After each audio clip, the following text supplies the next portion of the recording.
And Country Malt Group's Managing Director, Brian Bayshard, is with us now. Welcome. Nice to have you here. Thank you. You started this company with your father nearly 20 years ago now. Yep.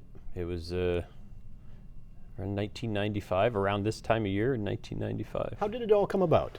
Well, I was out of college, only 23. My dad had just retired, and my brother was established in his career, but he was a home brewer at that time, which there weren't very many. Yeah, it was relatively new relatively back then, yeah. new. Yep, and he was having a hard time finding proper malt to make beer out of. So he said, "Why don't you look into this?" So we did, and at that point in life, I was young enough where, if it does something good, if it doesn't, oh well. And as we got into it, it quickly looked like there's some good opportunity here. Ideally it's located in Champlain because of the Port of Montreal and importing from Europe. And then we started to look at it and started to evolve the model, and certainly the market did what we needed it to do too. So your beginnings were rather humble, though. Did you yeah. start in a tool shed in your dad's backyard? A little lawnmower shed behind my dad's house. I think we had 6 bags of malt, and we put some money in the account to start a DBA, and bought a computer at Sam's Club, and leased a van to deliver with, and no customers. So I think we touched every bag of malt 5 times before we sold it, because it was moving all over the place, because we had some space at a rental shed, and as it evolved. But that's what we needed to do to get bigger, create economies of scale, and to develop the model into what it evolved into. And that's where you started from the tool shed. You went to the shed, industrial park in Champlain. Well, we built our own facility on Beeman Way, across from the town hall in Champlain. We put up, I think it was 7,200 square feet, and my dad and I did a lot of the work. We'd take care of a customer in the morning, and then he'd put me into the ceiling, and I'd hang insulation. So those were definitely humble beginnings. But I think we leased half the building at that time, so we could pay the mortgage. And this was in '97, I think. And then from there, we kept getting bigger. We added another 10,000 feet or 8,000 feet to that building, and then a few years ago, we added another 10,000 feet with expanded our offices, and then recently we took on 40,000 feet with the Development Corp earlier this year, January, February. And in just the past couple of years, you have expanded more, and you've added more. You've added more than $1 million into the company within the past year or two. We finally got out of the Stone Ages as we evolved, and we automated a lot of our processes. We were bagging, we receive in bulk from one of our malt houses, one of our parent company's malt houses in Canada, up in Montreal, and we were bagging it manually by pulling the string and weighing it out, and it was obviously not going to last for long that way. So we've automated. We have a robot that picks up the bags, puts them on the pallets, and it's pretty interesting process, and it's helped us considerably continue to evolve the business. Most of your malt comes from Canada. Most comes from Canada. We have North American rights to several European brands, and then we also, another part of our overall company is Great Western Malting on the west coast in Vancouver, Washington, Pocatello, Idaho, and we distribute naturally those products as well. So Canada Malting has in Calgary, Thunder Bay, and Montreal. And then you also mill some of your own malt, well, right, on site. That's a big deal. Yep, the milling allows us to get in at the smaller customers. So if we could start them there, they get loyal to our brands as they evolve. Plus, there's added value to the milling process too. And what we did is we keyed in on that by understanding that every brewer has special requests. So we tried to develop our procedures as we got bigger. You've got to have standardize your procedures, or you end up all over the map. So we try to develop our procedures around dealing with the special requests of the customers. So we don't expect them to adapt to us. We try to adapt to them and their needs. So one customer might be augering his grain a long way before he brews with it. Well, then he needs it coarse out of the mill because it's going to get chewed up a little more. So everyone had a special request, and we mill to spec. We don't mill ahead of time because they could pick up moisture. So you customize for your customers. For the customer. So exactly. You must carry a large variety of malt and hops. 150 plus different types of malt, and then another 100 different types of hops. See, the key to the model was developing flat pallet pricing, which allowed us to do what we call a bundling model. So the customer's already going to pay freight for the malt. They'll typically 40 bags on a pallet. There's a metric ton, and out it goes. Mm-hmm. Well, if you add in their hops and their spices and their cleaning products and the other ancillary items, so we were a one-stop grocery store for the brewer. All those are freight free because he's already paying freight for the. Now he deals with fewer vendors. Everything arrives at one time. Mm-hmm. His working capital is more manageable. All those advantages. And that's one of the big reasons that your company has distribution spots all over the U.S. I think you have 8 locations across. We have 8 locations, 3 what we would call like hubs, and then the other spokes that would be satellite distribution centers for us. Hubs here, Champlain's the headquarters of the company. And then you've got South Holland, which is Illinois, right outside of Chicago.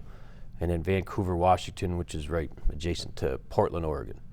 So then our satellites are in Oakland, California, Denver, Hickory, North Carolina, and then Calgary and Vancouver, British Columbia. So your customers are all over the U.S. and Canada? Absolutely. And this allows you to get it to them, obviously, faster. That's one of the key components is, you want to have a quick lead time. I remember in the beginnings when we were developing the model, it's, you have this type of malt, great. What's it cost? X amount. Okay, what's the freight?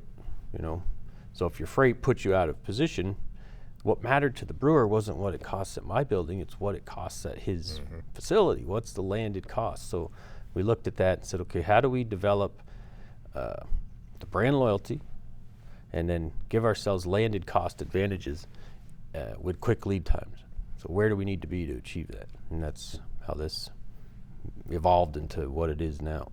And as you grew, it was back in the mid-2000s, you have sold the company. Yep, we sold it in 2006 to a company called United Malt Holdings, and that company has since sold it to Grain Corp of Australia, and then I run the Country Malt Group throughout North America for Grain Corp. So they retained you to run Absolutely. The company? Yep. What do you have about 90 employees, is that across the country? Yeah, 90 to 100 in that neighborhood, and then depends on, certain times a year, maybe a little more, maybe a little less. We do see peaks in the summer months as more people are out in the sun having a beer.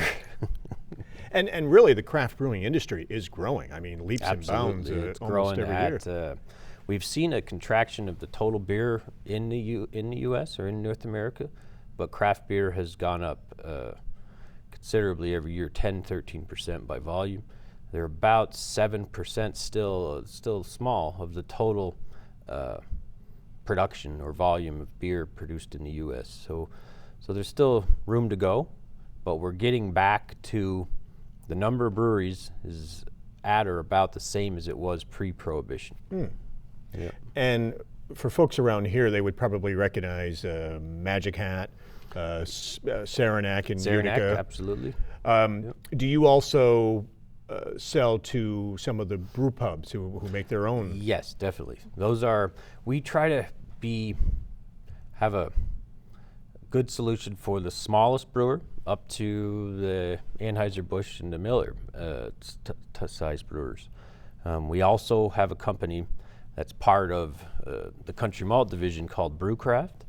That company joined us in 2010 or 2011, foggy the dates, but they sell primarily to homebrew stores who sell to home brewers. So our goal is just to start, you want the best fruit, pick it off the tree. So we want to start with the customer when he first gets into brewing, and then they would evolve through our entire network. Either way, we think we can offer them the best solution as they grow. If they become a professional brewer and start as a brew pub or a micro, then they would evolve through Country Malt.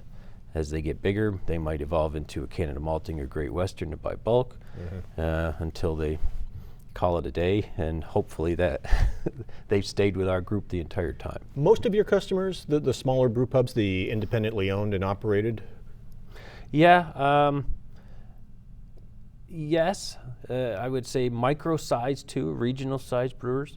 But the numbers, I would agree with that. Brew pubs are probably our biggest amount of customers. Are you seeing some consolidation? I mean, on the beverage industry, we're seeing great consolidation among the giants, the Anheuser-Busch, the InBev, the Coors and Miller. And they're trying to get in. So I think they may have made a mistake in the 90s to see this as something that's not going to turn into much, and didn't see this as a threat to their model, but now they're trying to get in. But by definition, a macro brewer isn't a micro brewer, isn't a craft brewer, so they have a hard time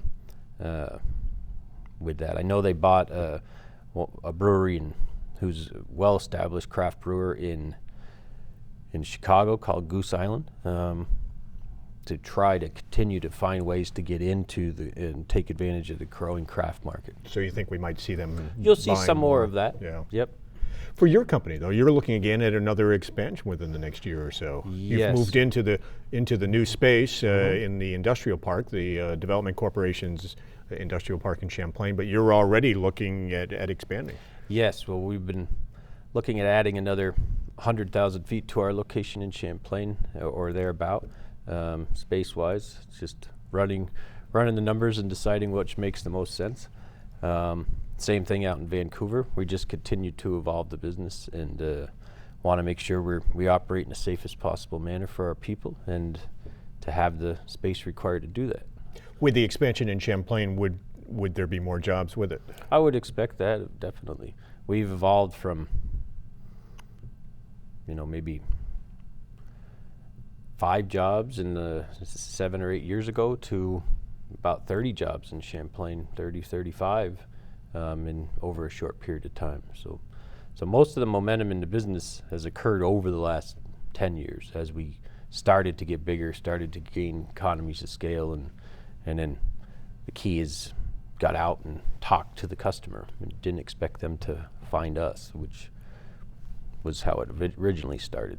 What do you see for the next 3 to 5 years for the company? We see the market looks like it is going to continue to do what it does, and that's we can look back and go, wow, we did great things. Look at what we built, and well, we built it because of the market. We were lucky in that aspect. We saw what we predicted the market was going to do, and it's exceeded those expectations. So.